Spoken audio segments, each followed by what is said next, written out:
Alhamdulillahi Rabbil Alamin wassalatu wassalam ala Rasulillahil Karim wa ala alihi wa sahbihi ajma'in amma ba'd.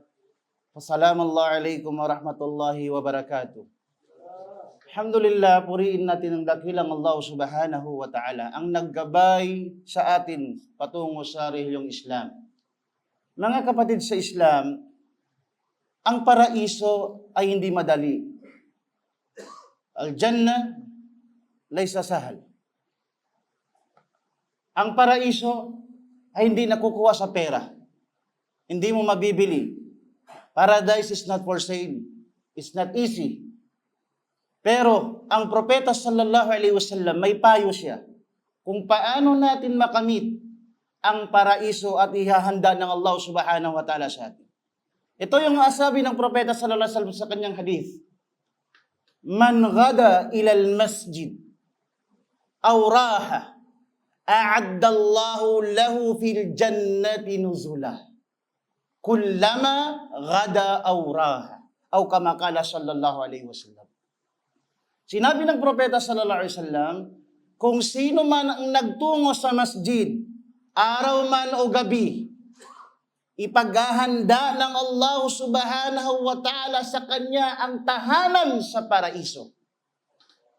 Sa tuwing siya ay pupunta ng umaga at gabi sa masjid. Alhamdulillah, ang mga bagay na ito ay napakadali at ginagawa ng isang mananampalataya na siya ay pumupunta sa masjid bilang magsasagawa ng ibada, magsasagawa ng ipinag-uutos ng Allah subhanahu wa ta'ala. Ligid sa ating kaalaman, ang pagpunta pala dito sa masjid ay inahanda ng Allah sa atin ang tahanan sa paraiso. Sinong ayaw sa atin na paghandaan ng Allah? Yung iba nga sa atin, yung nagtatrabaho sa gobyerno, naglo-loan ng pera para lang magkaroon ng tahanan, para lang magkaroon ng magandang marangyang pagkabuhay. Pero ang Islam, alhamdulillah, pumunta ka lang sa masjid mag-ibada at itayo ang pagdarasal sa Allah subhanahu wa ta'ala, lahat ng pagod mo, lahat ng pagpunta mo doon sa masjid ay hindi yon sasayangin ng Allah subhanahu wa ta'ala. Bagkus, yon ay bibigyan ng gantimpala ang mga paraiso ng Allah subhanahu wa ta'ala.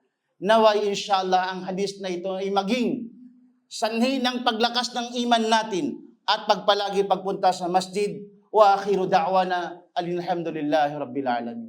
Assalamu alaikum.